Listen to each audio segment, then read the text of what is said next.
Apakah tidak rusak? Tidak. Ya. Lalu kenapa terlambat penguburan jasad Nabi Muhammad ini?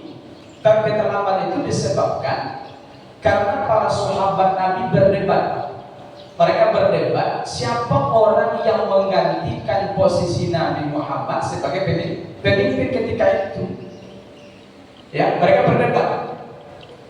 Kata orang-orang Muhajirin, kamilah orang yang paling pantas menggantikan posisi Rasulullah. Karena 13 tahun kami bersama Nabi di kota Mekah, kami diintimidasi, kami dikejar, bahkan kami mau dibunuh.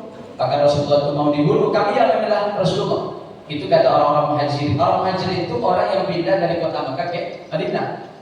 Kata orang Ansor itu orang Madinah yang memberikan pertolongan kepada Rasulullah ketika Nabi hijrah. Kata orang Ansor, ya kamilah yang paling berhak. Kenapa? Karena ketika Nabi Muhammad diintimidasi, mau dibunuh di kota Mekah, lalu Nabi pindah ke Madinah, kamilah orang yang memberikan pertolongan, kata orang Ansor. Mereka berdebat, kata Allah muliakan. Begitu juga dari ahli bait, dari keluarga Rasulullah, mereka juga merasa berhak menggantikan posisi Nabi. Jadi terjadi perdebatan.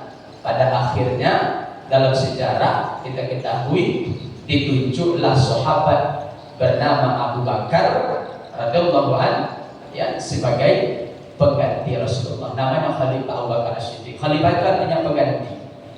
Maka jadi rupanya masalah jabatan ini Bapak Ibu sekalian itu sudah diperebutkan dari dulu kala.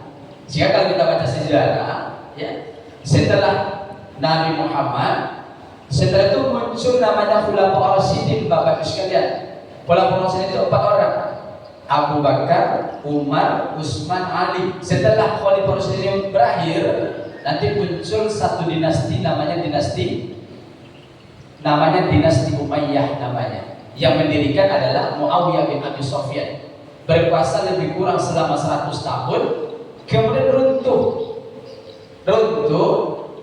Kemudian berganti dinasti namanya dinasti Abbasiyah. Yang ini didirikan oleh keturunan daripada Abbas. Abbas itulah paman Rasulullah. Anak cucu Abbas inilah yang meruntuhkan dinasti Umayyah tadi. Kemudian dia dirikan dinasti yang baru namanya dinasti Abbasiyah namanya. Itu berkuasa lebih kurang 500 tahun, akhirnya runtuh juga. Setelah itu muncul dinasti namanya dinasti Ayyubiyah namanya. Akhirnya yang terakhir Khulafa Islam itu bahkan Allah mengatakan di Turki namanya Khulafa Utsmani. Tapi tahun 1124 itu diruntuhkan oleh seorang laki-laki orang Turki namanya Mustafa Kemal Atatürk. Tahun 1924 bahkan Allah mengatakan runtuh dinasti terakhir Islam, Khilafah Islam terakhir. Tapi pada akhirnya si Mustafa Kemal Atatürk mati juga ya Pak. Meninggal di tahun 1936. Nah, sampai sekarang informasinya jasadnya itu tidak dikuburkan Pak. Ya, dia mati dalam kondisi yang sangat mengenaskan sekali. Kenapa Ustaz? Karena Mustafa Tani adalah orang yang merubah dari khilafah Islam menjadi Republik Turki. Salah satu universitas Islam terbesar di Turki dia tutup Pak. Masjid Hagia Sophia itu dia tutup dulu. Sekarang baru dibuka di zaman Erdogan. Ya, jadi banyak hal-hal yang bertentangan yang dibuat oleh si Mustafa Kemal Atatürk ini. Jadi kalau orang itu benci kepada Islam, cuma tengok akhir kehidupannya. Coba tengok Mustafa Kemal Atatürk, coba tengok Fir'aun, ya, dan lain-lain sebagainya. Allah mudahkan. Nah, kalau Allah mudahkan, jadi terlambat penguburan jasad Nabi itu 2 hari. Jadi hari Senin dilahirkan, meninggal lahirnya juga hari Senin meninggal. Ya, kemudian Allah mengatakan dia lahir tahun gajah namanya. Jadi saat itu orang-orang Arab ini belum punya tahun. Yang punya tahun ketika itu baru orang Mimbar. Maka Nabi Muhammad itu lahir tahun 570 Masehi. Ada mengatakan 570, ada mengatakan 571.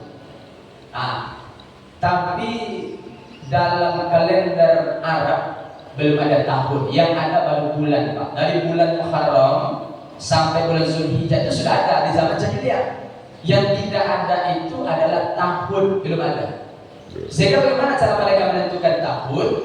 Cara mereka menentukan tahun itu adalah ditengok mereka mana peristiwa yang menonjol yang terjadi pada tahun tersebut. Kebetulan di tahun Nabi Muhammad dilahirkan terjadi peristiwa besar Bapak Ibu sekalian yang kita ketahui namanya adalah pasukan bergajah. Ada seorang raja namanya Abraha itu Pak. Dia tinggal di Yaman, di Sonaa. Jadi si Abraha ini setiap tahun dia tengok kota Mekah ini setiap tahun dikunjungi orang untuk melaksanakan ibadah haji. Setiap tahun orang datang ke kota Mekah, ribuan orang datang ke kota Mekah untuk melaksanakan ibadah haji. Maka muncullah rasa iri hatinya, rasa dengki dalam diri si Abraha tadi. Lalu kemudian dia bangunlah satu bangunan mirip dengan Ka'bah di Sonaa, di Yaman tadi. Dengan tujuan apa Ustaz? Tujuannya setelah ini selesai pembangunannya, dia berangkat ke kota Mekah untuk menghancurkan Ka'bah dengan tujuan biarlah orang-orang Arab itu nanti ketika mereka ingin ingin melaksanakan ibadah haji, pindah mereka ke Yaman tadi. Karena yang di Mekah sudah dihancurkan. Jadi itu harapannya. Jadi tujuannya jahat. Ka'bah dihancurkan, kemudian pindahlah orang-orang Arab melaksanakan haji ke Sonaa, ke Yaman. Setelah dibangun bangunan tadi, berangkat ke kota Mekah Al-Mukarramah.